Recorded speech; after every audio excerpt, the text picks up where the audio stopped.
Hello student, मैं अभिषेक कुमार, जमनी लाल college Hajipur. छात्रों, आज हम लोग लोकार्नो समझौता के बारे में चर्चा करेंगे। तो चलिए शुरू करते हैं। लोकार्नो सम्मेलन 1925 पश्चिमी यूरोपीय इतिहास की सबसे महत्वपूर्ण कूटनीतिक घटनाओं में से एक था। एक ओर इसने दुनिया के हस्ताक्षर के बाद स्थापित मौजूदा स्थिति को समेकित किया, जिसने यूरोप के युद्ध के बाद के ढांचे को निर्धारित किया, और दूसरी ओर इसने इसमें भाग लेने वाले दलों की स्थिति को महत्वपूर्ण रूप से बदल दिया और अपने काम के दौरान कई समझौतों पर हस्ताक्षर किए। जर्मनी में स्थिति। लोकार्नो सम्मेलन को प्रथम विश्व युद्ध की समाप्ति के बाद क्षेत्र, सीमाओं, व्यापार और आयुध के बारे में कई विवादास्पद मुद्दों पर एक समझौतों पर आने के लिए अग्रणी पश्चिमी यूरोपीय देशों की इच्छा के परिणाम स्वरूप आयोजित किया गया था। पहले दशक में महाद्वीपीय पर स्थिति काफी तनावपूर्ण थी। इस तथ्य के बावजूद कि युद्धरत पक्ष एक समझौते पर आए और एक नया राजनीतिक आदेश स्थापित किया, जर्मनी, जो कि एक पराजित देश था, बहुत ही मुश्किल स्थिति में था। देश वास्तव में निरस्त्र था, अर्थव्यवस्था और वाणिज्य में विकास प्रतिबंधित था और राइनलैंड को ध्वस्त कर दिया गया था।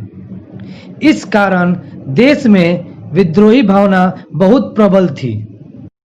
राष्ट्रवादी राजनीतिक ताकतों ने वर्साय संधि की शर्तों को संशोधित करने और राज्य को इससे होने वाले नुकसान से वापस लेने पर जोर दिया। यूरोप में स्थिति। लोकार्नो सम्मेलन की शुरुआत अन्य पश्चिमी यूरोपीय शक्ति द्वारा की गई थी। ब्रिटेन अपनी लंबी प्रतिद्वंदी फ्रांस पर जवाबी कार्रवाई करना चाहता था। युद्ध समाप्ति के बाद ये राष्ट्र सबसे प्रभावी और अत्यधिक लाभान्वित राष्ट्र के रूप में उभरे थे।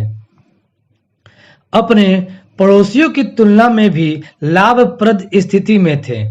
लीग ऑफ नेशन में भी अग्रणी स्थान पर थे। सुरक्षा का मुद्दा। फ्रांस और इटली ने अपनी सीमाओं की सुरक्षा के लिए कुछ अलग तरह के हितों का अनुसरण किया।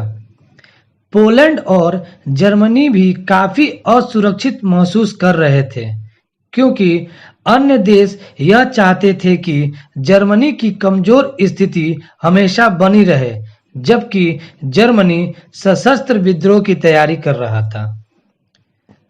लक्ष्य। हालांकि दृष्टिकोणों में चिन्हित अंतर के बावजूद सभी राष्ट्र सोवियत विरोधी भावना के कारण करीब आ गए थे। कई यूरोपीय नेता बोल्शेविक नेतृत्व और जर्मन सरकार के बीच एक संधि पर हस्ताक्षर करने के बारे में चिंतित थे। लोकार्नो सम्मेलन का उद्देश्य बड़े स्तर पर जर्मनी को यूरोपीय संबंधों की प्रणाली में शामिल करना था और संभव हो तो जर्मनी और सोवियत संघ के बीच संबंध विच्छेद करा तनाव की स्थिति उत्पन्न करा दें। दूसरी तरफ जर्मनी थी यूरोपीय राष्ट्रों के साथ संधि स्थापित कर अधिक से अधिक लाभ प्राप्त करना चाहता था, लेकिन दूसरी तरफ सोवियत संघ के साथ भी अपना रिश्ता कायम रखना चाहता था। जर्मनी का मुख्य उद्देश्य अपने आप को आर्थिक, सैनिक, सामरिक तथा राजनीतिक रूप से सुदृढ़ करना था। इधर फ्रांस, बेल्जियम व पोलैंड से लघु मैत्री कर आश्वस्त था, लेकिन उसके मन में एक भय था, अतः वह इंग्लैंड की ओर से भी ठोस आश्वासन चाहता था, जो उसे नहीं मिला। इन परिस्थितियों में फ्रांस ने सीधे जर्मनी से समझौता करना चाहा।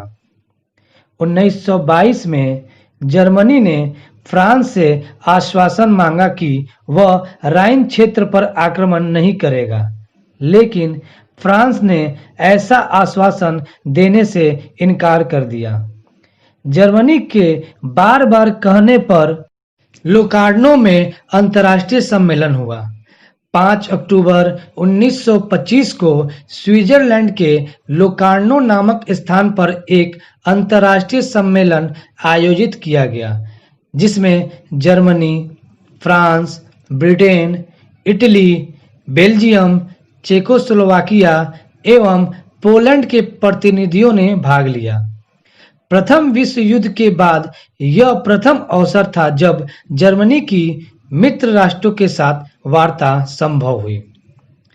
आगे हम लोग देखेंगे लोकार्नो समझौते में अन्य संधियां भी हुई हैं, जो इस प्रकार हैं। Number 1, Germany, France, Britain, Italy एवं बेल्जियम ने पारस्परिक गारंटी की संधि की।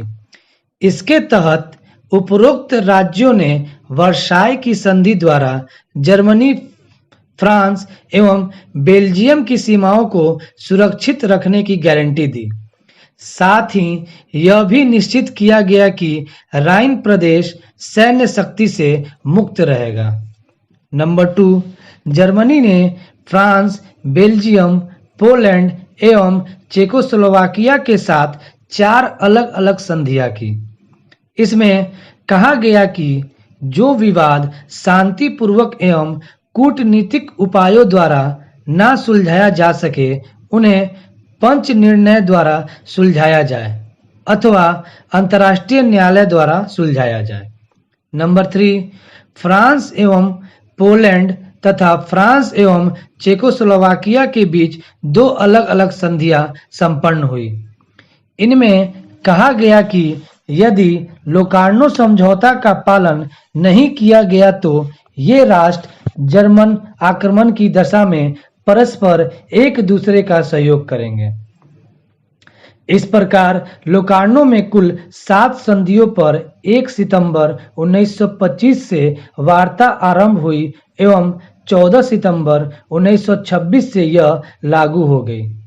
लोकार्नो समझौते की शर्तें शांति की स्थापना की दिशा में सराहनीय प्रयास था, लेकिन इसमें भय एवं आशंका साफ झलक रही थी।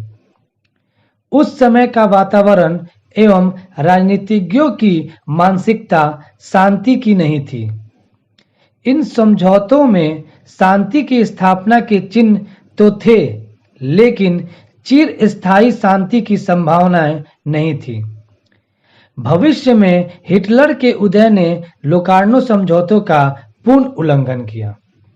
इस प्रकार छात्रों, हम लोग इन विभिन्न पॉइंटों के आधार पर लोकार्नो समझौतों का आसानी से समझ सकते हैं। Thank you.